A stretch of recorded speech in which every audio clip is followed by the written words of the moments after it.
సేవా గుణం.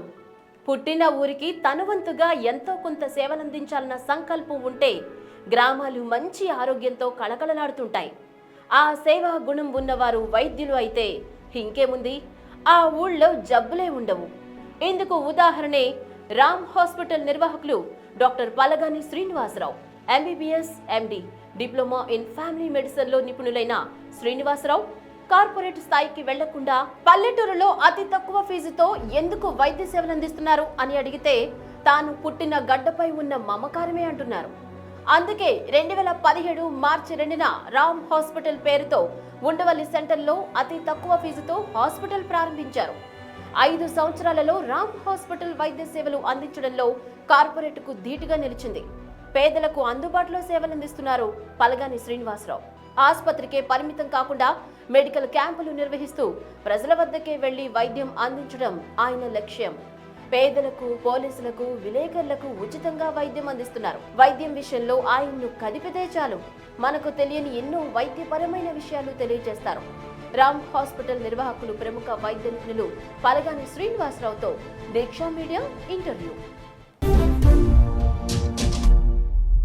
రాజధాని అమరావతిలోని ఉండవల్లి సెంటర్లో హాస్పిటల్ స్థాపించిన అతి తక్కువ సమయంలో ఎంతో మంది ప్రజల నమ్మకాన్ని పొందిన రామ్ హాస్పిటల్స్ అధినేత పలగాని శ్రీనివాసరావు గారు ఈరోజు మనతో ఉన్నారు.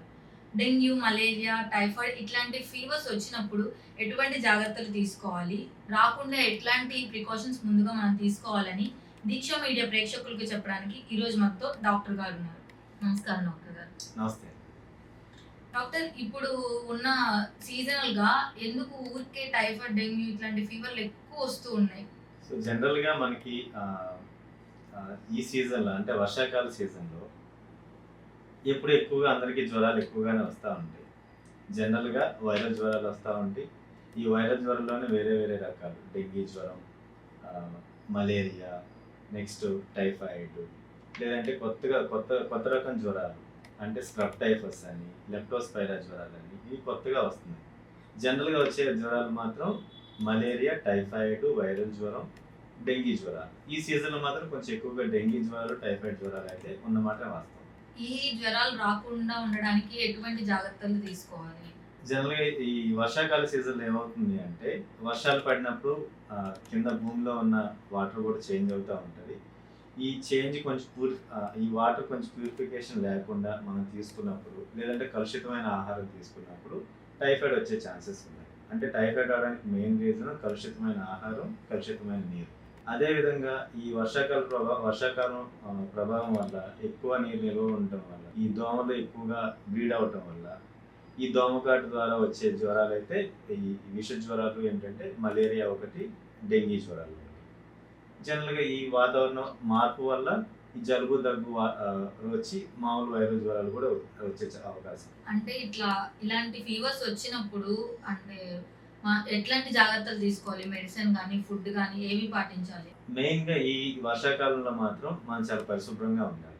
సో మెయిన్గా ఏంటంటే ఈ భూమి కింద ఉండే వాటర్ మారుతుంది కాబట్టి ఈ వాటర్ స్వచ్ఛమైన మంచినీళ్ళు తీసుకుంటే సరిపోతుంది. అంటే కాచి చల్లార్చిన నీళ్ళు కానీ, గోరువెచ్చటి నీళ్ళు కానీ, పిల్లలు ఉన్న వాళ్ళు, మరీ ముఖ్యంగా ఇంట్లో పిల్లలు ఉన్న వాళ్ళు అయితే మరీ ముఖ్యంగా రోజు కాచి చల్లార్చిన నీళ్ళు మన ఇంట్లో ఉంచి అవి ఎప్పుడు పిల్లలకి పట్టిస్తూ ఉండాలి. మనం తాగినా కూడా కొంచెం గోరువెచ్చటి నీళ్ళు కానీ, కాచి చల్లార్చిన నీళ్ళు కానీ తీసుకుంటా ఉంటే చాలా మంచిది. అసలు డాక్టర్, నార్మల్గా మాట్లాడుకోండి, మీ పేరెంట్స్ ఏం చేస్తూ ఉంటారు? కొంచెం మీ లైఫ్ గురించి మా దీక్ష మీడియా ప్రేక్షకులకి కొంచెం చెప్పరా? నేను పుట్టింది పెరిగింది అంతే తాడేపల్లి ప్రాంతంలోనే. మా నాన్నగారు చిన్న కూల్ డ్రింక్ షాపు, కొబ్బరి పంటల షాపు ఉండేది. సో మా అమ్మగారు, నాన్నగారు, మేము మొత్తం ముగ్గురు అన్నదమ్ములు. మా నాన్నగారి పేరు పలగాని రామాంజనేయులు గారు. ఆయన పేరు మీద ఈ హాస్పిటల్ కూడా స్థాపించడం జరిగింది. సో ఆయన 2002లోనే కాలం చేశారు. తర్వాత కొంచెం మా అమ్మగారు, మా అన్నయ్యలు అందరూ కష్టపడి కొంచెం నన్ను ఈ డాక్టర్ చదవడానికి అంతా నన్ను ప్రోత్సహించారు. నేను ఇప్పుడు ఈ పొజిషన్లో ఉన్నాను అంటే మెయిన్ రీజను మా అమ్మగారు, మా నాన్నగారి కళ, మా అమ్మగారి కృషి, మా అన్నయ్య వాళ్ళ ప్రోత్సాహం. అంటే డాక్టర్, ఇన్ని వృత్తులు ఉన్నాయి కదా, ఏదో ఒకటి మనం సెర్చ్ చేసుకోవచ్చు, కానీ మీరు ఎందుకు పర్టికులర్గా డాక్టరే అవ్వాలనుకున్నారు? ఇది మా నాన్నగారి కళ అండి. సో నాకు 10th తర్వాత ఏ గ్రూప్స్ ఉంటాయో, ఏం చదవాలో నాకు అసలు ఐడియా లేదు. సో నేను చదివింది ఇక్కడ తాడేపల్లి లోకల్గా ఉండే రామకృష్ణ హై స్కూల్. అప్పుడు అది గవర్నమెంట్ హై స్కూల్. నాకు 10th వరకు కూడా 10th తర్వాత కూడా ఏముంటాయి, ఏ బ్రాంచెస్ ఉంటాయి అనేది కూడా నాకు అంత ఐడియా లేదు. మా నాన్నగారు ఏంటంటే నువ్వు డాక్టర్ అవ్వాలని చెప్పి నన్ను చదివించారు. సో నేను ఇంటర్మీడియట్లో ఫస్ట్ ఇయర్లో ఉండగానే మా నాన్నగారు కాలం చేశారు. సో ఆయన కళ తీర్చాలని చెప్పి నేను ఇటు బైపీసీ చదివి తర్వాత ఎంబీబీఎస్లో జాయిన్ అవ్వడం జరిగింది. డాక్టర్ అంటే ఇప్పుడు ఎంబీబీఎస్ చదవడం అనేది అంత ఈజీ విషయం అయితే కాదు, ఎంతో ఖర్చుతో కూడిన విషయం. మీరంతా చిన్న ఫ్యామిలీ నుంచి వచ్చి ఇంత అంటే ఎంబీబీఎస్ దాకా ఎలా రాగలిగారు? మీరు వచ్చిన ఈ జర్నీలో ఎన్ని స్ట్రగుల్స్ ఫేస్ చేశారు? సో జనాల్లో మీ దీక్ష మీడియా ద్వారా నేను అందరికీ ఒకటి క్లియర్ చేయదలుచుకుంటున్నాను. డాక్టర్ చదవాలంటే లక్షలు కోట్లు ఉండాల్సిన పని లేదు. గవర్నమెంట్ సీటు వస్తుంది. ఎందుకంటే గవర్నమెంట్ సీటు వచ్చి మంచి ర్యాంక్ వచ్చి నీట్లో మంచి ర్యాంక్ వచ్చి గవర్నమెంట్ సీట్ వస్తే మీరు డిగ్రీలో కట్టే ఫీజుల కంటే గవర్నమెంట్ కాలేజీలో ఉండే ఫీజులు చాలా తక్కువ. అది చాలామందికి తెలియదు. అంటే డాక్టర్ చదవాలి అంటే ఎక్కువ డబ్బులు ఖర్చు పెట్టాలి, ఎక్కువ కోట్లు లక్షలు ఖర్చు అవుతుందని అనుకుంటారు. కానీ మంచి ర్యాంక్ వచ్చి గవర్నమెంట్ కాలేజ్లో సీట్ వస్తే మాత్రం నీకు డిగ్రీలో అయ్యే దానికంటే ఖర్చు చాలా తక్కువ అవుతుంది. ఎందుకంటే ఇప్పుడు నేను చదివినప్పుడు గవర్నమెంట్ కాలేజ్లో ప్రతి సంవత్సరం మేము కట్టాల్సిన ఫీజు 10,000 రూపాయలు. ఇంకా పుస్తకాలు అంటారా, లేదంటే రోజు నెలవారీ ఖర్చులు అంటారా, అవన్నీ అందరికీ కామన్. కానీ ప్రైవేట్ కాలేజీలోకి వచ్చేసరికి ఏమవుతుంది అంటే కేటగిరీస్ ఉన్నాయి. A category, B category, C category అని ఉన్నాయి. వాటికి మాత్రం కొంచెం ఖర్చు అవుతుంది ప్రైవేట్ కాలేజెస్లో. కానీ గవర్నమెంట్ కాలేజెస్లో సీట్ వస్తే మాత్రం మీకు చాలా తక్కువలో ఎంబీబీఎస్ అనేది కంప్లీట్ చేయవచ్చు. అంటే మీ పిల్లలు ఏం చేస్తూ ఉంటారు డాక్టర్? నాకు 2015లో మ్యారేజ్ అయింది. నా భార్య పేరు పల్లెం వైష్ణవి. నాకు 2 పిల్లలు, ఒక పాప ఒక బాబు. పాప పేరు మోక్షిక రమ్య, బాబు పేరు నయన్ రామసాయి. ఇప్పుడు వాళ్ళు ప్రస్తుతానికి ఫస్ట్ క్లాస్ అండ్ ఎల్కేజీ చదువు. అంటే ఫ్యూచర్లో వాళ్ళు నేను డాక్టర్ అవ్వాలి లేదా ఇంజనీరింగ్ అవ్వాలంటే మీరు ఇదే అవ్వాలని ఏమైనా చెప్తారా, లేదా మీ ఇష్టం అంటారా? ఇప్పుడు ఈ జనరేషన్కి ఇప్పుడు వాళ్ళు పెద్ద అయిన తర్వాత ఒక 20 years తర్వాత వాళ్ళు ఏమి డిసైడ్ చేసుకుంటారో మన చేతిలో అయితే లేదు. సో అందుకని చదివించడం వరకే మన బాధ్యత. దాని తర్వాత వాళ్ళు ఏది డిసైడ్ చేసుకుంటారు అనేది వాళ్ళు. డాక్టర్, మీరు ఉండవల్లిలో హాస్పిటల్ పెట్టిన టైంలో ఇప్పుడున్నంత డెవలప్మెంట్ కూడా ఉండవల్లిలో లేదు. కానీ మీరు ఈ ఏరియాని చూస్ చేసుకొని ఇక్కడ హాస్పిటల్ పెట్టడానికి కారణం? ముందుగా నేను చెప్పినట్టుగా ముందు మా నాన్నగారి కళ, సొంతూరులో మా అబ్బాయి డాక్టర్గా చూడాలి అన్న కళ. అదొకటి. నాకు పుట్టి పెరిగిన ఊరు కాబట్టి నా సొంత నేలకి ఏదో ఒకటి చేసుకోవాలి అన్న ఉద్దేశం నాకు ఒకటి ఉంది. సో ఈ 2 కారణాల మూలంగా నేను ఇక్కడే స్థిరపడాల్సి వచ్చింది. డాక్టర్, ఇప్పటికీ కూడా చాలా మంది ప్రజలు ఎంబీబీఎస్ డాక్టర్స్ నుంచి కన్సల్ట్ అయిన తర్వాత కూడా చెట్టు కింద బాబాల్ని ఇంకా ఆర్ఎంపీ డాక్టర్ని అట్లా కొంచెం ఫేక్గా ఉండే వాళ్ళని ఎక్కువ నమ్ముతున్నారు. మరి దీని మీద మీ అభిప్రాయం ఏంటి? ఇది చాలా మంచి క్వశ్చన్. ఎందుకు అంటే ఇక్కడ నేను జనాలు తప్ప నేను అంటలేదు. ఎందుకంటే ఇటు మా డాక్టర్ సైడ్ నుంచి తప్పు ఉంది, అటు నేను ఇంక ప్రభుత్వాన్ని అందలుచుకోలేదు. కానీ కొంచెం అన్ని రకాలుగా అంటే ఇది 360 యాంగిల్లో చూస్తే వీళ్ళది తప్పు అని చెప్పి ఒక సైడ్ చెప్పడానికి లేదు. అందరి సైడ్ నుంచి చిన్న మిస్టేక్స్ ఉన్నాయి. మెయిన్గా ఏంటంటే కొంచెం జనాలకి ఐడియా లేకపోవడం. అంటే డాక్టర్ అంటే మినిమం బేసిక్ డిగ్రీ ఇది చదివిన వాళ్ళు ఉండాలి, క్వాలిఫైడ్ ఉండాలని చెప్పి. లాయర్ అంటే లాయర్ చదివిన వాళ్ళ దగ్గరికే వెళ్తారు, ఇంజనీర్ అంటే ఇంజనీర్ చదివిన దగ్గరికే వెళ్తారు. కానీ మన ఇండియాలో హెల్త్ సిస్టమ్ ఎలా ఉంటుంది అంటే ఇరుగు పొరుగు వాళ్ళు చెప్పిన వాళ్ళు, లేదంటే మాకు తెలిసిన ఆర్ఎంపీ డాక్టర్ ఉన్నారు, లేదంటే మా ఇంటి పక్కనే ఆయన హాస్పిటల్లో పనిచేస్తారు, డాక్టర్ దగ్గర పనిచేస్తారు, సో ఆయనకు అన్నీ తెలుసు. సో డాక్టర్ కంటే ఈ డాక్టర్ దగ్గర పనిచేసే వాళ్ళకి అన్నీ తెలుసు అన్న భావనలో మన ఇండియాలోని జనాలకి కొంచెం ఎక్కువ ఆ ఉద్దేశం ఉంటుంది. అందుకని దానికి తోడు మా డాక్టర్ సైడ్ నుంచి కొంచెం ఓపీ ఫీజులు ఉండటం కానీ, లేదంటే ఎక్కువ మందికి వచ్చిన వాళ్ళకి బ్లడ్ టెస్టులు రాయటం, కొంచెం ఎక్కువ ఖర్చు అవ్వటం, ఇవన్నీ ఫ్యాక్టర్స్ కూడా అయి ఉండొచ్చు. అలా అని చెప్పి నేను వీళ్ళది తప్పు కాదని నేను చెప్పలేను. అన్ని సైడ్ నుంచి కొంచెంగా తప్పు ఉన్నమాట అయితే వాస్తవం. దాని మూలంగా ఏంటంటే వాళ్ళకి జనాలు ఏం ఫీల్ అవుతున్నారంటే వాళ్ళు ఆర్ఎంపీలు కానీ లేదంటే అన్క్వాలిఫైడ్ ఫ్యాక్ట్స్ ఎవరైతే ఉన్నారో వాళ్ళ దగ్గరికి వెళ్తే తక్కువలో అయిపోతుంది అన్న భావనలో ఉన్నారు. కొన్నిసార్లు అది కరెక్ట్, కానీ అన్నిసార్లు అది కరెక్ట్ కాదు. అంటే ఇప్పుడు ఉండవల్లిలో ఎవరికైనా ఏదైనా బాగోకపోతే 100% రామ్ హాస్పిటల్కి వెళ్తాము, ఆయన ఏదైనా మెడిసిన్ ఇచ్చినా ఏదైనా ఆయన చూస్తే ఖచ్చితంగా తగ్గిపోతుంది అన్న నమ్మకం ఇక్కడ మాక్సిమం అందరు ప్రజల్లో అయితే వచ్చేసింది. ఆ పేరు మీరు ఎలా సంపాదించుకున్నారు? అది మనం పేషెంట్తో డీల్ చేసే విధానం. జనరల్గా అంటే రాగానే ట్యాబ్లెట్లు రాసేయటం అలా కాకుండా, నాది కౌన్సిలింగ్ అవ్వాలి అనుకుంటే ఒక పేషెంట్కి కౌన్సిలింగ్ రిక్వైర్మెంట్ ఉంది, లేదంటే పేషెంట్కి ఇన్ డీటెయిల్ చెప్పాల్సింది అంటే మాత్రం జనరల్గా నేను అరగంట కంటే ఎక్కువ టైం తీసుకుంటాను. సో వాళ్ళకి ఆ కండిషన్ అన్ని విపులంగా వివరించి ఇన్ డీటెయిల్గా చెప్పిన తర్వాత వాళ్ళు ఇంకా వాళ్ళకి ఏదైనా డౌట్స్ ఉంటే అడిగిన తర్వాత వాళ్ళంతా సాటిస్ఫై అయితేనే నేను నా ఛాంబర్ నుంచి బయటకు వెళ్ళాలని చూస్తాను. లేదు పర్లేదు అనుకున్నప్పుడు నేను వాళ్ళకి కన్సల్టేషన్ టైం మినిమం ఒక 5 to 10 minutes అయితే ఇస్తాను. అందుకని వాళ్ళు నా మీద మేబీ అందరూ నాకు దగ్గర అందరూ నేను లోకల్ కాబట్టి అందరు నాకు చుట్టాలు వరుస అవుతారు, అంత బాగా దగ్గర వాళ్ళు తెలిసిన వాళ్ళు, అదొక కారణం అయి ఉండొచ్చు. రెండోది నేను మాట్లాడే విధానం ఒకటి, నెక్స్ట్ లాస్ట్ అన్నిటికంటే నేను ఇచ్చే ట్రీట్మెంట్ అయి ఉండొచ్చు. అంటే డాక్టర్ ఇప్పుడు కొన్ని కొన్ని చిన్న హాస్పిటల్స్కి ఊరికే బాగాలేదనో దేనికి వెళ్ళినప్పుడు మనకి రీజన్ ఏంటో తెలీదు. అంటే ప్రజలకు అవగాహన లేకపోవడం వల్ల వాళ్ళు ఏం చేస్తారంటే సిలిండర్ పెట్టించాల్సిందే, ఖచ్చితంగా ఈ టాబ్లెట్లు కొనాల్సిందే, దీనికి ఇంత ఛార్జ్ చేస్తాం అని అంటారు. కొంచెం ప్రజలకి దాని మీద అవగాహన లేక వాళ్ళు ఏది చెప్తే అది ట్రీట్మెంట్ తీసుకుంటూ ఉంటారు. మరి అది కరెక్ట్ అనా? మీ ఒపీనియన్ ఏంటి? అసలు ప్రజలు డాక్టర్ నమ్మాలంటే భయపడతారు. ఈ సిచ్యువేషన్లో ప్రజలకు అసలు మీరు ఏం చెప్పాలనుకుంటున్నారు? ఇక్కడ నేను అబ్జర్వ్ చేసిన నా 7 years ఎక్స్పీరియన్స్లో నేను అబ్జర్వ్ చేసిన ఏంటంటే పేషెంట్ మెంటాలిటీ ఎలా అయిపోయిందంటే, ఇదివరకు పాత జనరేషన్లో డాక్టర్ ఏది రాస్తే దాన్ని చక్కగా గుడ్డిగా నమ్మి దానికి సంబంధించి ట్యాబ్లెట్లు వాడుకునేది. ఇప్పుడు సినారియో ఎలా అయిపోయిందంటే పేషెంట్ సాటిస్ఫాక్షన్ ముఖ్యమైపోతుంది. అంటే వాళ్ళకి అవసరమైంది వాళ్ళే అడుగుతున్నారు మమ్మల్ని. అది ఇంకా మేబీ ఈ సోషల్ మీడియా ఇన్ఫ్లుయెన్స్ అయి ఉండొచ్చు, లేదంటే ఈ ఆర్ఎంపీలు ఇన్ఫ్లుయెన్స్ అయి ఉండొచ్చు, లేదంటే ఎక్కువ మెడికల్ షాప్స్ వచ్చేసి వాటి ఇన్ఫ్లుయెన్స్ అని అయి ఉండొచ్చు.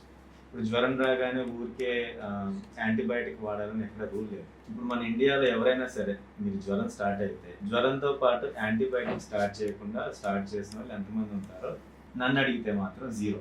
ఏది డాక్టర్ని కన్సల్ట్ అవ్వకుండా మీరు మెడికల్ షాప్లోనో లేదంటే ఆర్ఎంపీ దగ్గరికి వెళ్ళినప్పుడు, లేదంటే ఎవరైనా ఫ్రెండ్స్ సజెషన్స్ ఇచ్చినప్పుడు, చుట్టుపక్కల ఇంటి వాళ్ళు సజెషన్స్ ఇచ్చినప్పుడు, జ్వరం స్టార్ట్ అయినప్పుడు జ్వరంతో పాటు యాంటీబయాటిక్ స్టార్ట్ చేయకుండా ఉన్న వాళ్ళు నాకు తెలిసి జీరో. ఎందుకంటే వీళ్ళకి అవగాహన ఉంటుంది, కానీ అది మంచిదా చెడ్డదా అనేది వాళ్ళకి తెలియట్లేదు. ఈ ఆర్ఎంపీలు వీళ్ళంతా ఏం చేస్తున్నారంటే మామూలు జ్వరం వచ్చినా సరే విరివిగా యాంటీబయాటిక్స్, విరివిగా స్టెరాయిడ్స్, విరివిగా పెయిన్ కిల్లర్స్. అది అసలు చాలా రేర్ కండిషన్స్లో వాడుకుంటుంది. ఏది ఎక్స్ట్రీమ్ కండిషన్స్ లేదంటే అవసరం ఉంది అనుకున్న కండిషన్స్లో నేను వాడుకుంటాను. అవి మీకు ఎలా పనిచేస్తాయి అంటే అదొక దివ్య ఔషధం లాగానే పనిచేస్తాయి. ఈ యాంటీబయాటిక్స్ కానీ, పెయిన్ కిల్లర్స్ కానీ, స్టెరాయిడ్స్ కానీ అవి వాడాల్సిన కండిషన్లో వాడుకుంటే మీ ప్రాణం నిలబడుతుంది. కానీ అవసరం లేకుండా వాడుకున్నామంటే అవే మందులు మీ ప్రాణాలు కూడా తీస్తాయి. అందుకని ఊరికే ఈ యాంటీబయాటిక్స్ కానీ, స్టెరాయిడ్స్ కానీ, మన పెయిన్ కిల్లర్స్, నొప్పి టాబ్లెట్లు కానీ ఎక్కువగా వాడకపోవడం మంచిది. ఎందుకంటే దీనివల్ల అడ్వాంటేజెస్, ఉపయోగాలు ఎంత ఉన్నాయో అంతే దుష్ఫలితాలు కూడా వస్తాయి. ఫర్ ఎగ్జాంపుల్ మీకు పెయిన్ కిల్లర్ ఎక్కువ రోజులు వాడుకోవడం వల్ల గుండె ప్రాబ్లమ్స్ వస్తాయి, లివర్ ప్రాబ్లమ్స్ వస్తాయి, కిడ్నీ ప్రాబ్లమ్స్ వస్తాయి. మనం ఏమనుకుంటాం, జనరల్గా బీపీ ఉండటం వల్ల లేదంటే షుగర్ ఉండటం వల్ల వీటి వల్ల గుండె problems, liver problems, kidney problems వస్తాయని అనుకుంటాం. కానీ మన తాడేపల్లి ప్రాంతంలో నా చిన్నప్పటి నుంచి చూస్తున్నాను, స్టెరాయిడ్స్ ఎక్కువ వాడతారు, నొప్పి టాబ్లెట్లు ఎక్కువ వాడతారు, ప్రతి చిన్నదాన్ని యాంటీబయాటిక్స్ ఎక్కువ వాడతారు. వీటి వాడకం కూడా తగ్గించాలని చెప్పి మా ఉద్దేశం. సో మా హాస్పిటల్ వచ్చిన వాళ్ళకి కూడా ఎక్కువగా ఊరికి యాంటీబయాటిక్స్ కానీ, పెయిన్ కిల్లర్స్ కానీ, స్టెరాయిడ్స్ కానీ అసలు రాయి, అవసరం అయితే తప్పితే. సో ఈ అవగాహన మాత్రం జనాలకి కంపల్సరీ ఉండాలి. మీరు ఎంతమందికి తెలుసు జ్వరం ట్యాబ్లెట్, పారాసిటమాల్ ట్యాబ్లెట్ తలనొప్పికి వాడుకోవచ్చు, బాడీ పెయిన్స్కి వాడుకోవచ్చు, జ్వరానికి వాడుకోవచ్చు అని చాలామందికి తెలియదు. కానీ పారాసిటమాల్ ట్యాబ్లెట్ జ్వరానికి వాడుకోవచ్చు, తలనొప్పికి వాడుకోవచ్చు, ఒళ్ళనొప్పికి వాడుకోవచ్చు. ఆ చిన్న మాత్ర మీకున్న చాలా సమస్యలు చాలా వరకు పరిష్కరిస్తుంది. అంటే అన్ని సమస్యలకి నేను అంటలేదు, నేను చెప్పిన ఈ 3 కండిషన్స్లో మాత్రమే. సో అందుకని మీరు జ్వరం రాగానే యాంటీబయాటిక్ వాడాలి, లేదంటే తలనొప్పి రాగానే యాంటీబయాటిక్ వాడాలి, బాడీ పెయిన్స్ రాగానే ఇంజెక్షన్ చేంజ్ చేసుకోవాలి, యాంటీబయాటిక్లు వాడుకోవాలి ఎక్కడ రూల్ అయితే లేదు. డాక్టర్ ఇప్పుడు మీరు చెప్పినట్టే ఈ వైరల్ ఫీవర్స్ అనేవి వస్తూ ఉన్నాయి కదా, అది ఒక 2 రోజులు 3 రోజులు అంటే వచ్చింది తగ్గింది అనుకోవచ్చు. ఎంత ఎక్స్‌టెండ్ అంటే ఎంత లిమిట్ వరకు ఉంటే ఇది డేంజర్, దీనికి మనం వెళ్లి సీరియస్‌గా మనం వెళ్లి డాక్టర్ దగ్గర కన్సల్ట్ అయ్యి మెడికేషన్ తీసుకోవాలి అని మనం అనుకోవాలి. అంటే ఎంత ఎక్స్‌టెండ్ వరకు? అంటే జనరల్‌గా నార్మల్ వైరల్ ఫీవరే మీకు 5-7 డేస్ దాని ప్రభావం గ్యారంటీగా మన శరీరం మీద ఉంటుంది. మనం ఒక 5 డేస్ వరకు 7 డేస్ వరకు వెయిట్ చేయొచ్చు. మీకు అప్పటికి జ్వరం ఎక్కువగా ఉంటుంది అంటే మనకి దగ్గరలో ఉన్న డాక్టర్‌ని సంప్రదించి అవసరమైతే బ్లడ్ టెస్టులు చేయించుకొని అది ఏ వ్యాధో నిర్ధారణ చేసుకున్న తర్వాత దానికి తగ్గట్టుగా ట్రీట్మెంట్ వాడుకుంటే మంచిది. డాక్టర్ ఇప్పుడు సొసైటీలో టెక్నాలజీ ఇంత బాగా పెరిగిపోయింది. సోషల్ మీడియా కానీ ఏదైనా కానీ ఒకప్పుడు ఉన్నట్టు ఇప్పుడైతే లేదు. ఏది కావాలన్నా మన ఫింగర్ టిప్స్ దగ్గర కంటే చేతి దగ్గరకు వచ్చేస్తుంది. ఏదైనా హెడేక్ ఉన్నా, బాడీ పెయిన్స్ ఉన్నా, ఏదైనా ప్రాబ్లం ఉన్నా గూగుల్‌లో సెర్చ్ చేయగానే ఓకే ఈ ప్రాబ్లమ్‌కి మెడిసిన్ అని గూగుల్ ఇచ్చేస్తుంది మరి మనకి. అది చూసి వాళ్ళు మెడికల్ షాప్‌కెళ్ళి ఈ టాబ్లెట్ ఇవ్వండి, టాబ్లెట్ ఇవ్వండి అని చెప్పి తీసేసుకుంటున్నారు. అవును. ఇది ఎంతవరకు కరెక్ట్ అని మీరు అనుకుంటున్నారు? అది 100% అయితే కరెక్ట్ కాదు. నన్ను అడిగితే గూగుల్ చెప్తది, అన్నీ చెప్తది, అన్నీ కరెక్ట్‌గానే చెప్తది. కానీ కొన్నిసార్లు తప్పు కూడా చెప్తది. ఎందుకంటే కొంతమంది పేషెంట్స్ మా దగ్గరికి వస్తా ఉంటారు. సో మీకు వాళ్ళకి తలనొప్పి ఉంది అని చెప్పి what are the causes of the headache అని చెప్పి వాళ్ళు గూగుల్‌లో సెర్చ్ చేస్తే ఫస్ట్ ఇచ్చే రీజన్ బ్రెయిన్ ట్యూమర్ అని ఇస్తాడు ఫర్ ఎగ్జాంపుల్. సో అది చూసి వాళ్ళు భయపడిపోయి మా దగ్గరికి వచ్చేసి సార్ నాకు బ్రెయిన్ ట్యూమర్ ఉండొచ్చా, లేదంటే బ్రెయిన్‌లో ఏమైనా గడ్డ ఉండొచ్చా, లేదంటే ఇంకా వేరే ప్రాబ్లమ్స్ ఏమైనా ఉన్నాయా అని చెప్పి ఆ ఎక్స్‌ట్రీమ్ లెవెల్‌కి వెళ్ళిపోతారు. అది కరెక్ట్ కాదు. So basic reasons rule out చేసుకోకుండా అంత ఎక్స్‌ట్రీమ్ అదే ఫస్ట్ రీజన్ అనుకుంటాం కూడా తప్పే. సో ఈ విషయాల్లో గూగుల్‌లో సెర్చ్ చేసుకొని సో గూగుల్ చెప్పిందే కరెక్ట్ అని చెప్పేది అదైతే కరెక్ట్ విషయం కాదు. మీకు ముందు దగ్గరలో ఉన్న డాక్టర్‌ని అయితే సంప్రదించాలి. మీకున్న ఇబ్బందికి బేసిక్ రీజన్స్ ఏదైతే ఉన్నాయో అవి రూల్ అవుట్ చేసుకున్నాక ఎక్స్‌ట్రీమ్ కాజెస్‌కి వెళ్తాం. అవి కూడా చాలా రేర్‌గా ఉంటాయి జనాల్లో. మెడికల్ పరిజ్ఞానం లేని ఆర్ఎంపీని కలిసినా, లేదంటే మెడికల్ షాప్‌కి ఏదైనా టాబ్లెట్ అడిగినా వాళ్ళు ఏమి ఇస్తారు, వేరే వాళ్ళకి మీరు చెప్పిన వ్యాధికి సంబంధం లేని టాబ్లెట్లు ఇస్తారు గ్యారంటీగా. మీరు దగ్గరలో ఉన్న డాక్టర్ని కన్సల్ట్ అయ్యారనుకోండి, సో మీకున్న బేసిక్ రీజన్‌కి బేసిక్ టాబ్లెట్స్ పెడతారు. అవన్నీ రూల్ అవుట్ ఇంకా తగ్గట్లేదు అనుకున్నప్పుడు మిగతా రూల్ అవుట్ చేసుకొని మీకు ఏదైనా అవసరం ఇంకొక వేరే ఎక్స్ట్రా టాబ్లెట్స్ రాసిస్తారు. అంతే తప్పితే మీరు మెడికల్ షాప్‌కి వెళ్ళటం, గూగుల్‌లో చూసుకొని కొంచెం కంగారు పడటం అవి అయితే అది అంత మంచి అలవాటు అయితే కాదు.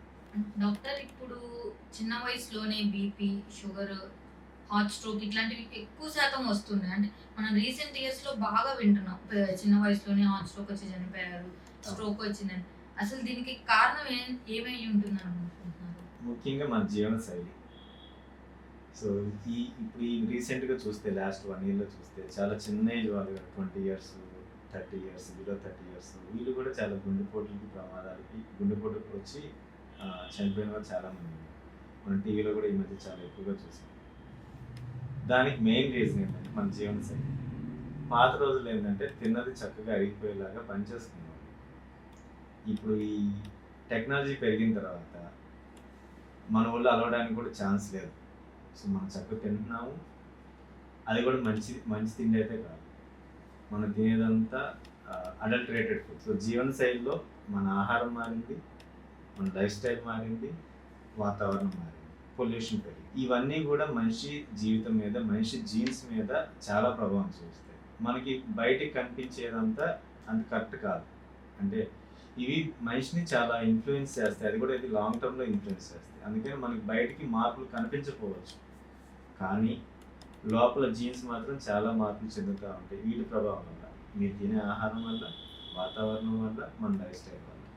ఈ మూడింటి ప్రభావం మన మన మన జీవితం మీద, మన జీన్స్ మీద చాలా చాలా ప్రభావం ఉంటుంది. అది మన కంటికి కనిపించకపోవచ్చు కానీ లోపల మాత్రం మార్పులు జరుగుతూనే ఉంటాయి. ఇప్పుడు వీటన్నిటికీ కారణం మనం కరెక్ట్‌గా జీవనశైలి ఫాలో అవ్వకపోవడం. డాక్టర్ ఇప్పుడు కరోనా అయిపోయిన తర్వాత, కరోనా వచ్చి తగ్గిపోయిన వాళ్ళు స్ట్రోక్, ఇట్లా షుగర్ అండ్ వ్యాక్సిన్ తీసుకున్న తర్వాత ఎఫెక్ట్స్ రావడం మొదలైంది, ఇట్లా వస్తున్నాయి అని ఒక అపోహ అయితే ఉంది ప్రజల్లో. మరి దాని గురించి మీ అభిప్రాయం ఏంటి? ఈ అపోహ అయితే కరెక్ట్ కాదు. ఎందుకంటే అది కూడా ఒక సాధారణ వైరల్ జ్వరమే. కరోనా కూడా ఒక సాధారణ వైరల్ జ్వరం. అలా అనుకుంటే ఇప్పుడు మన జీవితంలో ఎన్నిసార్లు వైరల్ జ్వరాలు వచ్చి ఉండాలి, అంటే ఎన్నిసార్లు ఎంతమందికి స్ట్రోక్ వచ్చి ఉండాలి వైరల్ జ్వరం వచ్చిన తర్వాత. కాకపోతే కరోనా కొంచెం దానికి కొంచెం స్ట్రాంగ్ వైరస్ కాబట్టి ఎక్కువ మంది జనాల మీద ప్రభావం అయితే చూపించిన మాట వాస్తవం.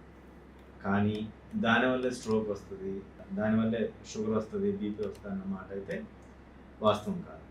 మేబీ ఆ టైంలో మీరు ఎక్కువగా స్టెరాయిడ్స్ వాడటం వల్ల, అంటే కరోనా వచ్చిన టైంలో ఎక్కువగా స్టెరాయిడ్స్ వాడటం వల్ల, లేదంటే ఎక్కువగా యాంటీబయాటిక్స్ వాడటం వల్ల, ఆ మార్పుల వల్ల ఏమైనా టెంపరీగా మీకు షుగర్ పెరిగి ఉండొచ్చు, బీపీ పెరిగి ఉండొచ్చు తప్పితే దానివల్లే కరోనా వల్లే మీకు షుగర్ బీపీ వస్తాయి అన్నమాట అయితే వాస్తవం కాదు. అంటే డాక్టర్ మీరు ఇందాక చెప్పినట్టు ఫుడ్ అనేది ఇప్పుడు మాక్సిమం డైలీ లైఫ్లో బిజీ అయిపోవడం కానీ మన ఉద్యోగాలకి చదువులకి వాటికి వీటికి వెళ్ళడం వల్ల కానీ ఇంట్లో ఎక్కువ కుక్ చేసుకొని ఎవరో తినలేకపోతున్నారు. అవును. బయట దానికి ఇంకా తప్పట్లేదు. మరి దానికి పరిష్కారం ఏముండిద్ది అని అనుకుంటున్నారు మీరు? ఇంకా బయట ఫుడ్ లైఫ్లో ఒక పార్ట్ అయిపోయింది మనకి ఇప్పుడు. మరి దానికి పరిష్కారం ఉందని మీరు అనుకుంటున్నారా? అది మన సైడ్ నుంచి అయితే మనం ఏం చేయలేము. అది ప్రభుత్వం తరపు నుంచి ఎవరైతే ప్రైవేట్ ఫుడ్ అంటే మెయింటైన్ చేస్తున్నారో, లేదంటే రెస్టారెంట్స్ ఉన్నాయో, లేదంటే స్ట్రీట్ ఫుడ్స్ ఉన్నాయో, అదంతా హైజీనిక్గా ఉండేలాగా చూసుకునే బాధ్యత ప్రభుత్వం చేతిలో ఉంది. డాక్టర్ ఇప్పుడు తక్కువ ఏజ్ లోనే ఏదో ఇంతకు ముందు కాలంలో అయితే 60-70 దాకా కూడా చాలా స్ట్రాంగ్ ఉండేవాళ్ళు. అంటే మన యాన్సిస్టర్స్ తీసుకుంటే మంచిగా ఉండేవాళ్ళు. అవును. ఇప్పుడు ఏజ్ లో 10 లేదా 20 వచ్చేసరికి బ్యాక్ పెయిన్ అని చెప్పడం కానీ ఆర్ఎల్స్ గ్యాస్ ప్రాబ్లం అని ఊరికే ఏదో 60 ఇయర్స్ వచ్చేసినట్టు ఇప్పుడు చిన్న ఏజ్ లో వాళ్ళే ఫీల్ అవుతూ ఉంటున్నారు. వాళ్ళకు కూడా ఎక్కువ రోగాలు ఇట్లా రావడం జరుగుతుంది. మరి దీనికి పరిష్కారం ఏముంటుంది? జనరల్గా ఇప్పుడు ఏమవుతుందంటే 20 ఇయర్స్ వాళ్ళు, 30 ఇయర్స్ వాళ్ళు ఇప్పుడు మెకానికల్ లైఫ్ అయిపోయింది. సో ఇదివరకు పాత రోజుల్లో మన సిస్టర్స్ ఆ టైంలో మెకానికల్ లైఫ్ అయితే లేదు. వాళ్ళు చక్కగా తినడానికి సరిపడినంత డబ్బులు ఉంటే అంతవరకు పని చేసుకునే వాళ్ళు ఆ డబ్బుతో చక్కగా తినేసి ఉండేవాళ్ళు. సో చక్కగా మంచి ఫుడ్ అనేది దానికి తగ్గట్టు వాళ్ళు కాయ కష్టం చేసుకునేవాళ్ళు. వాళ్ళు కూడా అలసేది చక్కగా బాడీ అంతా చక్కగా హ్యాపీ, లైఫ్ స్టైల్ అంతా హ్యాపీగా మెయింటైన్ అయిపోయాయి. కానీ ఇప్పుడు మనం చేసే జాబ్స్ కానీ, మనం చదివే చదువులు కానీ అంతా మెకానికల్ లైఫ్ అయిపోయింది. సో పోటీ ప్రపంచం అయిపోయింది. ఈ పోటీ ప్రపంచంలో పక్కన వాళ్ళతో పోటీ పడాలి అంటే మనకి ఈ పరిస్థితులు తప్పట్లేదు. ఇప్పుడైతే చదువుల మీద ఎక్కువ శ్రద్ధ పెట్టాలి. ఎందుకంటే 20స్లో ఉన్న వాళ్ళు 15 దాటిన తర్వాత కానీ, 10th అయిన తర్వాత కానీ, ఇంటర్ అయిన తర్వాత కానీ ఈ విద్యార్థులందరూ కూడా స్టడీస్ మీద ఎక్కువ కాన్సన్ట్రేషన్ పెట్టాల్సి వస్తుంది. ఇప్పుడంతా పోటీ ప్రపంచం అయిన తర్వాత పక్కన వాళ్ళతో పోటీ పడాల్సి వస్తుంది. దాంట్లో అందరూ గెలవాలని అనుకుంటారు. అలాంటప్పుడు ఏమవుతుంది అంటే మనకి మానసిక శ్రమ ఎక్కువగా పెరుగుతుంది.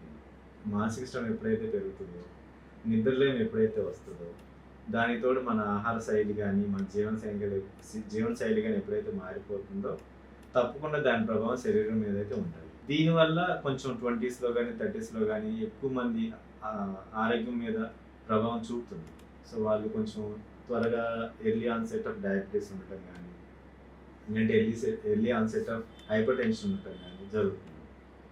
ఇవన్నీ తగ్గించుకోవాలి అంటే మనం కొంచెం శారీరక శ్రమ ఉంచుకోవాలి, మానసిక శ్రమ తగ్గించుకోవాలి. డాక్టర్ ఇప్పుడు మీరు చెప్పినట్టు అంటే ఏ ఏజ్ నుంచి రెగ్యులర్ గా హెల్త్ చెకప్ చేయించుకొని జాగ్రత్తగా ఉండాలని అంటారు? పర్టికులర్ ఈ ఏజ్ గ్రూప్ అని చెప్పి ఎక్కడ టెక్స్ట్ బుక్లో లేదు. కానీ ఇప్పుడున్న అవసరాల దృష్ట్యా, ఇప్పుడున్న పరిస్థితుల దృష్ట్యా ఒక 40 మగవాళ్ళు అయితే 40 సంవత్సరాలు దాటిన దగ్గర నుంచి కొంచెం జాగ్రత్తగా ఉంది. ఇంకా షుగర్ బీపీ ఉన్న వాళ్ళు అయితే, లేదంటే ఫ్యామిలీ హిస్టరీలో షుగర్ బీపీ ఉంది, లేదంటే వాళ్ళకి ఎవరైనా పేషెంట్కి ఎవరికైనా షుగర్ బీపీ ఉంది, ఇంక వేరే ఇంకా ఏదైనా ఇబ్బందులు ఉన్నప్పుడు వాళ్ళు మాత్రం 40 సంవత్సరాలు దాటిన తర్వాత నుంచి మాత్రం కొంచెం రెగ్యులర్ చెకప్ ఉంటే మంచిది.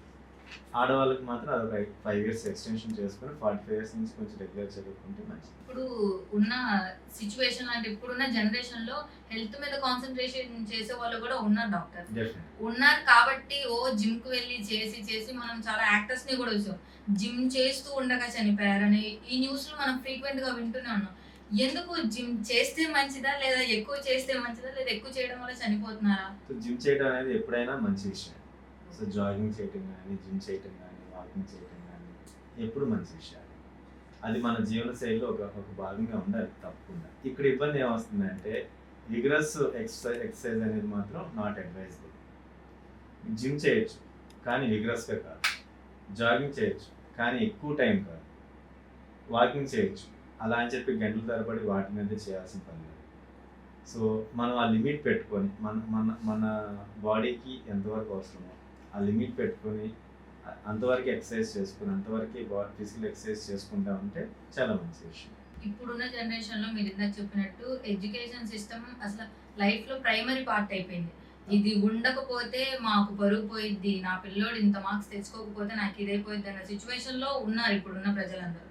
అయితే చదవాల్సిందే, నువ్వు మార్కులు తెచ్చుకోవాల్సిందే అని చెప్పి పేరెంట్స్ ప్రెజర్ పెట్టడం వల్ల పేరెంట్స్ కి చెప్పలేక, అటు చదవలేక, ఆ ప్రెజర్ వాళ్ళు తట్టుకోలేక స్టూడెంట్స్ చాలా డిప్రెషన్ కి అయితే వెళ్ళిపోతున్నారు. మరి అట్లాంటి కేసెస్ లో మీ దగ్గరికి వచ్చిన వాళ్ళు స్టూడెంట్స్ ఎవరైనా ఉన్నారా? డెఫినెట్గా మన చుట్టుపక్కల మన గుంటూరు, కృష్ణా జిల్లా మొత్తం ఎడ్యుకేషన్ హబ్. సో ఎక్కువ స్టూడెంట్స్ కూడా వేరే వేరే ప్రాంతాల నుంచి వచ్చి ఇక్కడ సెటిల్ అయ్యి ఇక్కడ చదువుకునే వాళ్ళు చాలామంది విద్యార్థులు ఉన్నారు. సో డెఫినెట్గా ఈ స్ట్రెస్ తీసుకొని, సైకలాజికల్ స్ట్రెస్ తీసుకొని, మెంటల్ స్ట్రెస్ తీసుకొని బాధపడుతున్న విద్యార్థులు చాలామంది అయితే ఉన్నారు. అలాంటి స్టూడెంట్స్ వచ్చారు. నేను దానికి తగ్గట్టు పరిస్థితులకు తగ్గట్టు వాళ్ళకి కౌన్సిలింగ్ ఇచ్చి పంపించడం జరిగింది. అవసరమైతే మెడికేషన్ కూడా రాయడం జరిగింది. కానీ ఇది అక్కడితో ఆగిపోదు. వాళ్ళు కాన్స్టెంట్గా బ్యాక్ సపోర్ట్, అంటే వాళ్ళకి ఇన్నర్ సపోర్ట్ పెరగాలి, ఇన్నర్గా వాళ్ళకి కాన్ఫిడెన్స్ పెరగాలి, దానికి తోడు వాళ్ళకి ఫ్యామిలీ సపోర్ట్ పెరగాలి, దానికి తోడు వాళ్ళకి చుట్టుపక్కల ఉండే పరిస్థితులు కూడా వాళ్ళకి సపోర్టివ్గా ఉండేలా చూసుకోవాలి. తక్కువ ఏజ్ లో, అంటే ఈ ఏజ్ లోనే సూసైడ్ చేసుకున్నారు, ఈ సూసైడ్ చేసుకున్నారు. బేసిక్ రీజన్ సూసైడ్ అంటే డిప్రెషన్, యాంగ్జైటీ ఇది అని అంటున్నారు. అసలు ఎందుకు ఇంతకు ముందు లేని ఈ బాధలు కానీ, ఈ డిప్రెషన్, యాంగ్జైటీ ఇంతకు ముందు తరంలో లేనివి ఇప్పుడు ఎందుకు పెరిగిపోయాయి సడన్ గా? దానివల్ల సూసైడ్ చేసుకునే లెవెల్ బాధలు, అంటే వాళ్ళు అనేది ఏంటి అంటే ఆ సిచ్యువేషన్ లో ఉన్న వాళ్ళకే తెలుస్తుంది లైక్ అంటున్నారు కదా, అక్కడ దాకా ఎక్స్టెండ్ వెళ్ళే అంత ఈ ఏజ్ లోనే ఎందుకు అలా అనిపిస్తుంది? అలాంటి టైంలో వాళ్ళు అసలు ఎలాంటి జాగ్రత్తలు తీసుకోవాలి? నేను నాకు చెప్పిన విధంగానే మన లైఫ్ అంతా మెకానికల్ లైఫ్ అయిపోయింది. సో ఇదివరకు శారీరక శ్రమ ఎక్కువగా ఉండి మానసిక శ్రమ తక్కువగా ఉంది. కానీ ఇప్పుడు అది రివర్స్ అయింది.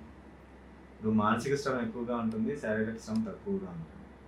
ఇలాంటి కండిషన్లో మన మెంటల్ కండిషన్, మన థింకింగ్ కానీ, మన థాట్ ప్రాసెస్ కానీ, మన ఇన్సైట్ కానీ, మన ఫోర్ సైట్ సీయింగ్ కానీ అంత కరెక్ట్గా ఉండదు. సో అందుకని దానికి తోడు సోషల్ మీడియా ఇన్ఫ్లుయెన్స్ కూడా, సోషల్ మీడియా ఇన్ఫ్లుయెన్స్ ఒకటి, సైకలాజికల్ స్ట్రెస్ ఒకటి, ఇవన్నీ ఎక్కువ అవటం మూలంగా వాళ్ళు ఏంటంటే చుట్టుపక్కల పరిస్థితుల అవగాహన అనేది తగ్గిపోయింది. వాళ్ళు బయట జనాలతో మాట్లాడటం కానీ, లేదంటే ఫ్రెండ్స్తో కూర్చొని చక్కగా చిట్ చాట్ చేసుకోవటం కానీ, పాత రోజుల్లో చక్కగా సాయంత్రం అవగానే 6-7 అవగానే చక్కగా అందరూ కూర్చొని మాట్లాడుకొని వాళ్ళ మనసులో అంతా కొంచెం తేలిగ్గా ఉండేది. ఎంత శారీరక శ్రమ చేసి వచ్చినా సరే కూర్చొని పక్కనతో మాట్లాడుకున్నప్పుడు, పక్కనతో మన బాగా షేర్ చేసుకున్నప్పుడు కొంచెం ఆ మానసిక శ్రమ, ఒత్తిడి అనేది తగ్గుతుంది. కానీ ఈ జనరేషన్ ఏమవుతుంది అంటే ఫోన్తో ఎక్కువ టైం గడుపుతున్నాం, మనుషులతో తక్కువ టైం గడుపుతున్నాం. దీని మూలంగా ఏమవుతుందంటే ఆ రిలేషన్స్ కానీ, ఆ పక్కన వాళ్ళతో మాట్లాడే టైం కానీ తగ్గిపోయింది. సో వాళ్ళు ఏమనుకుంటున్నారంటే జీవితంలో అందరికంటే మాకే ఎక్కువ బాధలు ఉన్నాయి. ఈ సోషల్ మీడియా ప్రభావం వల్ల, ఈ చదువుల ఒత్తిడి వల్ల మా మీదే, ప్రపంచంలో అందరికంటే మా మీద ఎక్కువగా ఒత్తిడి ఉంటుంది అని చెప్పి వాళ్ళు ఎక్కువగా ఫీల్ అవుతున్నారు. వాళ్ళు ఒక్కరికే కాదు, అందరికీ బాధలు ఉన్నాయి. సో అది మీరు షేర్ చేసుకొని, మీరు చక్కగా పక్కన వాళ్ళతో, అంటే మీ ఇంట్లో ఫ్యామిలీ మెంబర్స్తో మాట్లాడుకొని, మీ ఫ్రెండ్స్ ఎవరు ఉంటే చక్కగా వాళ్ళతో మాట్లాడుకొని షేర్ చేసుకున్నప్పుడు ఆటోమేటిక్గా ఆ ఒత్తిడి అనేది తగ్గుతుంది. ఈ వాతావరణం లేకపోవటం వల్ల ఈ ఇబ్బంది ఉంటుందని చెప్పి నేను అనుకుంటున్నాను. ఇప్పుడు డాక్టర్, ఇప్పుడు సిగరెట్ అనేది ఏదో ఫ్యాషన్ లాగా స్టూడెంట్స్ అందరూ తాగడం మొదలు పెట్టేశారు. అంటే ఏదో బయటికి వెళ్ళాం, ఒక పర్సన్కి అలవాటు ఉండదు, కానీ వాళ్ళ ఫ్రెండ్ తాగుతున్నాడని చెప్పు, ఇంకేదో అని చెప్పు, లేదా కాలేజీలో టీచర్లు తిట్టారనో, ఇంట్లో తిట్టారనో తాగడం, ఇచ్చిన పాకెట్ మనీ మొత్తం అలా వేస్ట్ చేయడం చేస్తున్నారు. ఎవరికైనా తాగొద్దు అంటే సిగరెట్ వల్ల క్యాన్సర్ వస్తుందని మీరు అంటున్నారా? మరి సిగరెట్ తాగని వాళ్ళకి కూడా క్యాన్సర్ వస్తుంది కదా, మరి దానికి ఏం చెప్తారని అంటున్నారు. మరి ఇలాంటి పరిస్థితుల్లో అలాంటి వ్యక్తులకి మనం ఏం చెప్పాలి? ఎప్పుడైనా సరే క్యాన్సర్ అనేది ఇమీడియట్గా మీరు ఒక సిగరెట్ తాగగానే, 2 సిగరెట్లు తాగగానే అయితే వచ్చేది. అది ఏంటంటే లాంగ్ స్టాండింగ్ ప్రాసెస్. మీరు తీసుకున్న సిగరెట్ ఆ లోపల ఏదో 1%, 2% అలా డ్యామేజ్ చేస్తా ఎప్పుడో సంవత్సరాల తర్వాత మీకు ప్రభావం కనిపిస్తుంది. ఇప్పుడు ఒక సిగరెట్ తాగేస్తే చనిపోతారా, 2 సిగరెట్స్ తాగేస్తే చనిపోతారా అనేది కాదు. కానీ లాంగ్ స్టాండింగ్లో మాత్రం దానికి చెడు ప్రభావమే చూస్తుంది. ఇప్పుడు మీరు ఇమీడియట్గా తాగేసి నాకేం అవ్వలేదు కదా అనొచ్చు. దానితో ఇప్పుడు ఈ సినిమా ప్రభావం, సోషల్ మీడియా ప్రభావం కూడా చాలా ఉంది స్టూడెంట్స్ మీద. కొంచెం హీరోయిజం, సిగరెట్ తాగుతుంటే హీరోయిజంగా ఫీల్ అవుతూ ఉంటారు చాలా మంది. కానీ వాళ్ళు ఆ సీన్ వరకు స్మోక్ చేస్తారు. బయట రియల్ లైఫ్లో మాత్రం వాళ్ళు స్మోక్ చేయరు మోస్ట్ ఆఫ్ ది హీరోస్. కానీ ఆ హీరోయిజం కోసం మీకు అలా చూపిస్తారండి. సో అందుకని మీరు ఆ ఉన్న షార్ట్ టైంలో మీరు చూసింది ఏదో కరెక్ట్ అనుకొని చెప్పి దాన్ని ఫాలో అవడం అయితే మంచిది. దానివల్ల చాలా దుష్ఫలితాలు ఉన్నాయి. అది మాత్రం ఇమీడియట్గా వచ్చేదైతే కాదు. సో అది ఇట్ టేక్స్ ఇయర్స్. అందుకని మీరు ఒక సిగరెట్ తాగితే ఇబ్బంది ఉండదు, 2 సిగరెట్లు తాగితే ఇబ్బంది ఉండదు, ప్రాణం మీదకి రాదని అనుకోవడం అయితే మంచిది. మూవీస్ అనేవి ప్రజల మీదతో పాటు కొన్ని డాక్టర్స్ మీద కూడా ఇంపాక్ట్ క్రియేట్ చేసే కొన్ని మూవీస్ ఉన్నాయి. అంటే ఎగ్జాంపుల్ చెప్పుకుంటే అర్జున్ రెడ్డి ఉంది. అందులో తన డాక్టర్ అయ్యుండి కూడా స్మోక్ చేసి డ్రింకింగ్ చేసి నాకు తెలుసు ఇన్ని చేస్తేనే ఇదవుతుంది, ఇన్ని తాగితేనే నేను బాగానే ఉన్నాను అని చెప్పేసి తను డ్రింకింగ్ చేసిన తర్వాత కూడా సర్జరీ చేయటం, ఇట్లాంటి వాటి వల్ల డాక్టర్స్ మీదకి కొంచెం నెగిటివ్ ఇంపాక్ట్ అయితే ఖచ్చితంగా పడుతుంది కదా. మరి దాని గురించి మీరు ఏం చెప్పాలనుకుంటున్నారు? ఆ సినిమా డైరెక్టర్ డాక్టర్ కాదు, ఆ సినిమాలో యాక్ట్ చేసిన యాక్టర్ డాక్టర్ కాదు, ఆ సినిమాలో పనిచేస్తున్న ఎవరు డాక్టర్స్ కాదు. అది మేబీ రియల్ లైఫ్ ఇన్సిడెంట్ వాళ్ళు తీసుకొచ్చేమో కానీ అది వాళ్ళ పర్సనల్ చాయిస్. దాన్ని తీసుకొచ్చి అందరూ అంటే సమాజంలో ఉన్న డాక్టర్లు అందరి మీద రుద్దాలి, లేదంటే డాక్టర్లు ఇలాగే ఉంటారు అన్నదైతే కరెక్ట్ కాదు. డాక్టర్, ఇప్పుడు రాజధాని వచ్చిన తర్వాత ఇంకా అన్ని హాస్పిటల్స్ చిన్నవి చూసుకున్నా పెద్దవి చూసుకున్నా ఓపీ వచ్చేసరికి చాలా ఎక్కువ ఉంటుంది, 500 అట్లా ఉంటుంది. కానీ ఎందుకు రామ్ హాస్పిటల్స్లో ఇంత తక్కువ పెట్టడానికి ఇన్స్పిరేషన్ కానీ కారణం కానీ ఏంటిది? ఎందుకంటే నేను కూడా మధ్య తరగతి వాడిని కాబట్టి నేను కూడా బయట హాస్పిటల్కి వెళ్ళినప్పుడు ఎలా ఫీల్ అవుతాను అక్కడ ఉన్న రేట్స్ బట్టి, వాళ్ళు వచ్చిన వాళ్ళు కూడా అలాగే ఫీల్ అవ్వకుండా ఇబ్బంది పడకుండా ఉండాలి అంటే నేను కూడా వాళ్ళకి అందుబాటులో ఉండాలి. ఎందుకంటే ఈ చుట్టుపక్కల ఉన్న గ్రామాల ప్రజలందరూ కూడా అందరూ పాపం డైలీ లేబర్ చేసుకొని చిన్న ఉద్యోగాలు చేసుకునే ఉద్యోగులు. అందుకని నేను మధ్యతరగతి కుటుంబం నుంచి వచ్చిన వాడికి నాకు ఆ బాధలు తెలుసు కాబట్టి ఈ జనాలకు చేరువలో ఉండాలన్న కాన్సెప్ట్తోనే ఈ తక్కువలో మా ఓపీ సేవలు అందించడం జరుగుతుంది. డాక్టర్, ఇందాక మనం మాట్లాడుకున్నట్టే ఇప్పుడు ఏదైనా హాస్పిటల్కి రాగానే వాళ్ళకి అసలు ముందు ఏ రోగం ఉంది అని కనుక్కోకముందే ఈ టెస్ట్ ఆ టెస్ట్ అన్ని టెస్టులు రాసి తీసుకురండి, దాన్ని బట్టి చూసి చెప్తామని అంటారు. ఇంకా పేషెంట్స్ ఏం చేస్తారు, భయంతో అన్ని టెస్టులు తీపించుకొని వస్తారనమాట. ఇట్లా కొంతమంది చేయడం వల్ల అందరి మీద ప్రజలకి అమ్మో వెళ్తే ఇన్ని టెస్టులు రాస్తారు, దానికంటే ఇంట్లో ఉండడమే మేలుగా తగ్గిపోయిద్దిలే అన్న అపోహకి వాళ్ళు వచ్చేసారు. మరి దీనికి ప్రజలకి కానీ డాక్టర్లకి కానీ అసలు మీరేం చెప్పాలనుకుంటున్నారు? నేను చెప్పేంత పెద్దవాడిని కాదు కానీ నాకు తెలిసినంత వరకు నేను కొన్ని చోట్ల ఇబ్బంది ఉన్నమాట వాస్తవం. అలా అని చెప్పి అందరూ డాక్టర్లు అలాగే ఉంటారని అనుకోవడం కూడా కరెక్ట్ కాదు. ఎందుకంటే చాలా తక్కువ ఫీజుతో మంచిగా ట్రీట్ చేసే డాక్టర్స్ ఉన్నారు, అలా అని చెప్పి డబ్బులు ఎక్కువ తీసుకుని మంచిగా ట్రీట్ చేసే డాక్టర్లు ఉన్నారు, అలా అని చెప్పి డబ్బులు ఎక్కువ తీసుకుని మంచిగా ట్రీట్ చేయని డాక్టర్లు ఉన్నారు. సో అందరినీ ఒకే గాడిని కట్టేయడం అనేది మంచిది కరెక్ట్ కాదు. అది ఎవరు ఇండివిజువల్గా తెలుసుకుంటే వాళ్ళు మంచిది. కానీ ఇప్పటికీ చాలామంది డాక్టర్లు ముఖ్యంగా నేను చూసింది ఏంటంటే గవర్నమెంట్ హాస్పిటల్లో చదువుకున్న డాక్టర్స్. ఎందుకంటే వాళ్ళు డబ్బులు పెట్టుకొని చదవరు, వాళ్ళంతా పేద కుటుంబాల నుంచి వచ్చి ఉంటారు, మధ్యతరగతి కుటుంబాల నుంచి వచ్చి ఉంటారు. వాళ్ళు అక్కడ పేద ప్రజలు పడ్డ బాధలు డైరెక్ట్గా చూస్తుంటారు గవర్నమెంట్ హాస్పిటల్స్లో. ఇది నా అబ్జర్వేషన్ మాత్రమే.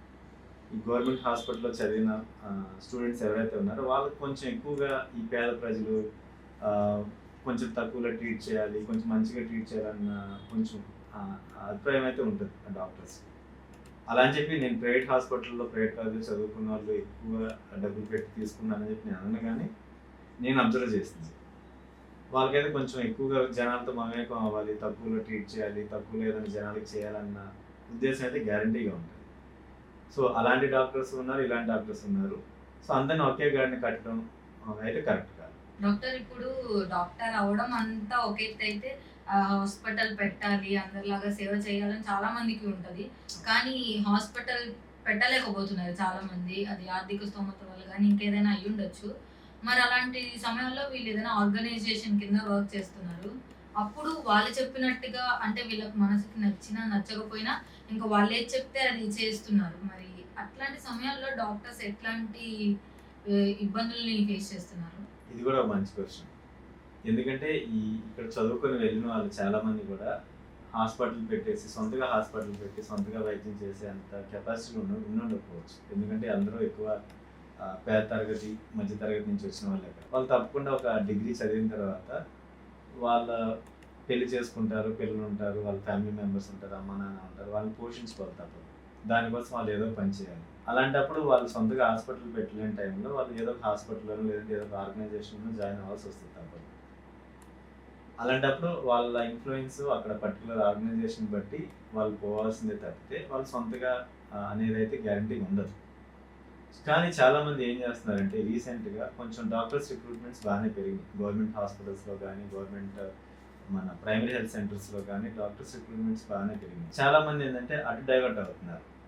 మేమెళ్ళి ఒక ఆర్గనైజేషన్‌లో వాళ్ళ కింద పనిచేయడం దేనికి అని అనుకునే వాళ్ళు చాలామంది కూడా చక్కగా గవర్నమెంట్ హాస్పిటల్‌లోనే లేదంటే పల్లెటూరులో ఉండే ప్రైమరీ హెల్త్ సెంటర్స్‌లో జాయిన్ అయ్యి, వాళ్ళకి ఇష్టం వచ్చినట్టుగా చక్కగా పేద ప్రజలకి సహాయం చేస్తూ, పేద ప్రజలకి ట్రీట్మెంట్ ఇస్తూ, వాళ్ళైతే నాకు తెలిసి పేద ప్రజలకి దగ్గరగానే ఉంటారని నేను అనుకుంటున్నాను.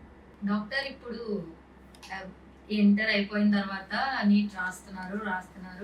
రాసిన తర్వాత కూడా కొంతమందికి అందరికీ సీట్ రాకపోవచ్చు. కొంతమందికి డెంటల్‌లో, కొంతమందికి వెటర్నరీలో వస్తది.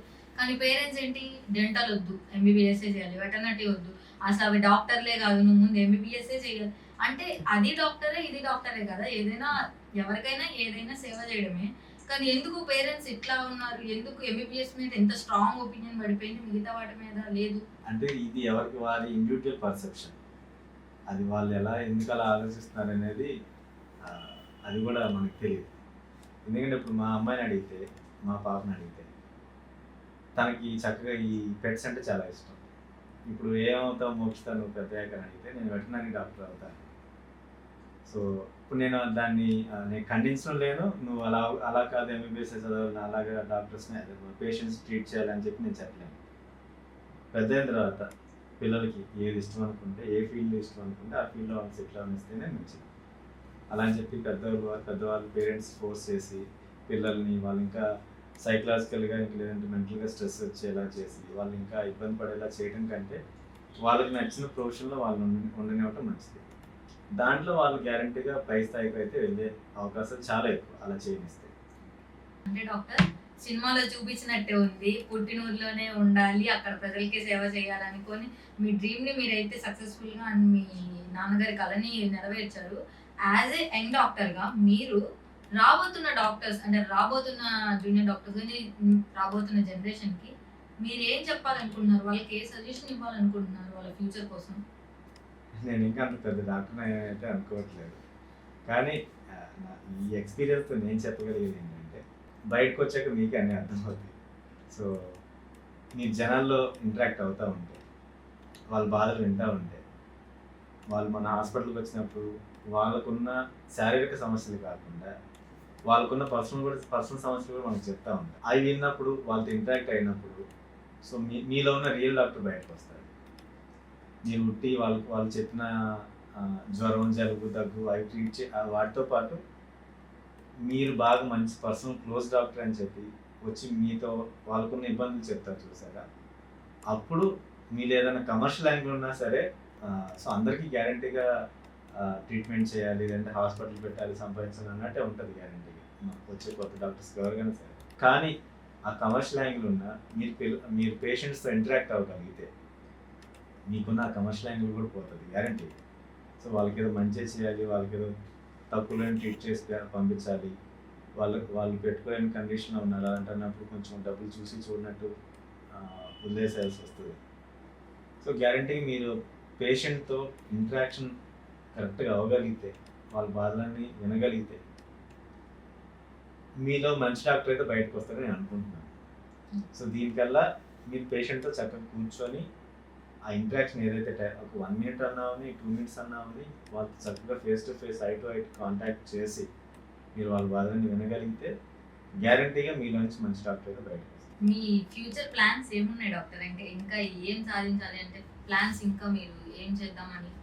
ఫ్యూచర్ ప్లాన్స్ అంటే అయితే ప్రస్తుతానికి నాకైతే ఏం లేదు. కానీ ఈ తాడేపల్లి గ్రామం చుట్టుపక్కల గ్రామాలు ఎప్పటి నుంచో బాధపడుతుంది అయితే 24 hours హాస్పిటల్ అంటే తక్కువలో కొంచెం ట్రీట్ చేసే 24 hours హాస్పిటల్, లేదంటే మిడ్నైట్ ఏదైనా ఎమర్జెన్సీ వస్తే చాలామంది విజయవాడ వెళ్ళలేక లేదంటే పెద్ద పెద్ద హాస్పిటల్స్కి వెళ్ళలేక ఇబ్బంది పడుతున్న వాళ్ళు ఆ ప్రాబ్లం ఉందని చెప్పి నా దృష్టికి తీసుకొచ్చిన వాళ్ళు కూడా చాలామంది పేషెంట్స్ ఉన్నారు.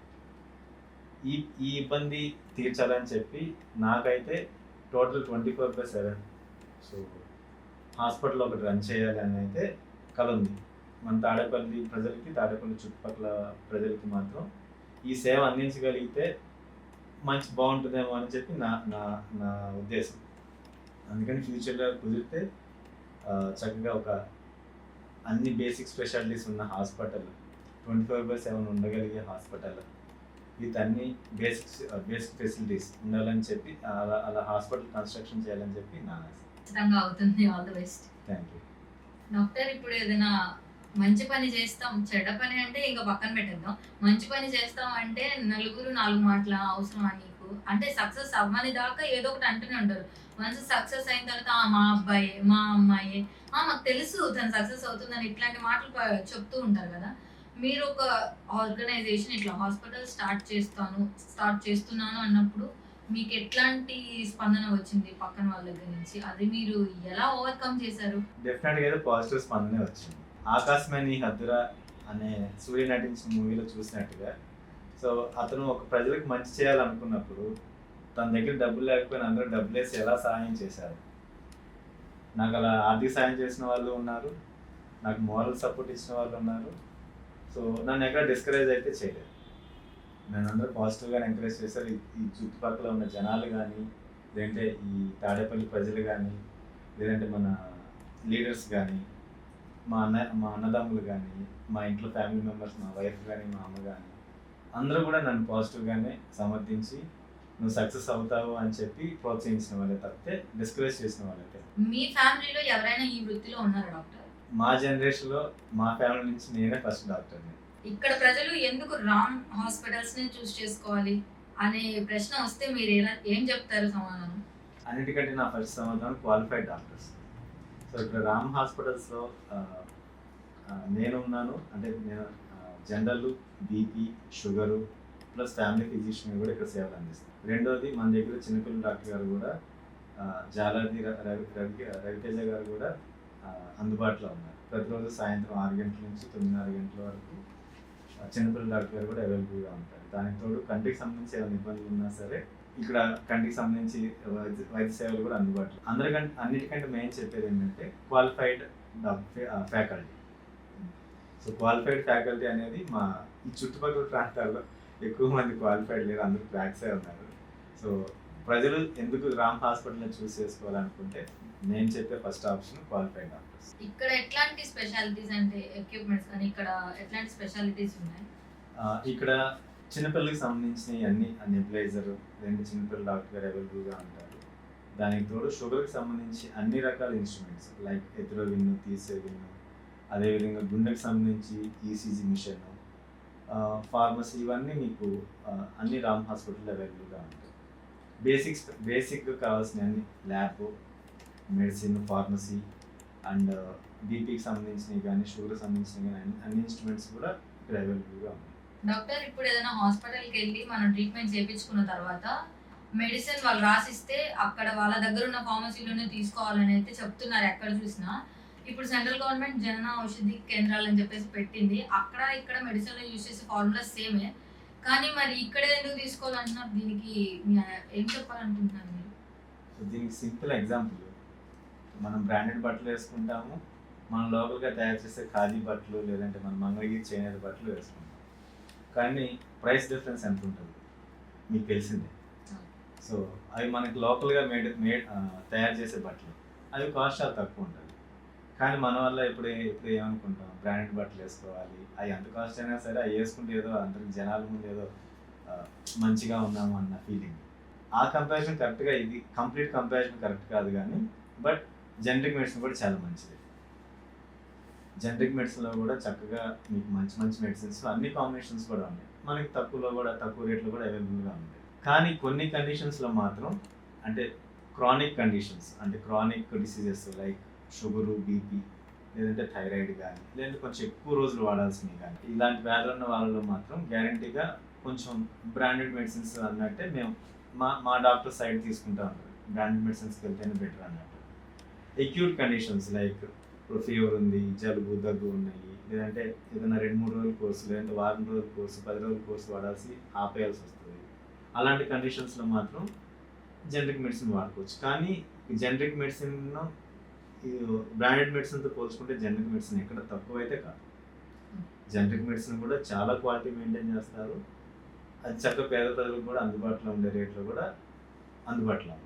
డాక్టర్, ఫైనల్ గా మా దీక్ష మీడియా ప్రేక్షకులకు ఏం చెప్పాలనుకుంటున్నారు? సో ఇంత మంచి ఇంటర్వ్యూ తీసుకున్నందుకు, దానికి నన్ను సెలెక్ట్ చేసుకున్నందుకు దీక్ష మీడియాకి ప్రత్యేకంగా కృతజ్ఞతలు తెలుపుకుంటున్నాను. Thank you. అండ్ డాక్టర్, మీరు చాలా యూజరీ ఇన్ఫర్మేషన్ అయితే మా దీక్ష మీడియా ప్రేక్షకులకి అయితే ఇచ్చారు. ఎప్పుడు ఏ మెడిసిన్ తీసుకోవాలి, ఎట్లా ఉండాలి, ఎన్ని జాగ్రత్తలు తీసుకోవాలి, ఏదైనా వచ్చినప్పుడు ఊరికే భయపడిపోయి ఇట్లా ఉండకూడదని చెప్పేసి మీరు మంచి ఇన్ఫర్మేషన్ అయితే ఇచ్చారు. ఇది చూసిన తర్వాత వాళ్ళకి ఒక అవగాహన అయితే వచ్చింది, ఇది ఏది కరెక్ట్ కాదని చెప్పేసరికి. And thank you so much doctor, మీ వాల్యుబుల్ టైంని మా కోసం, మా దీక్ష మీడియా కోసం స్పెండ్ చేసినందుకు thank you so much doctor. And ఇట్లాంటి ఇంట్రెస్టింగ్ ఎపిసోడ్తో మళ్ళీ మీ ముందుకు వస్తాను. Until then signing off, this is Yashaswini.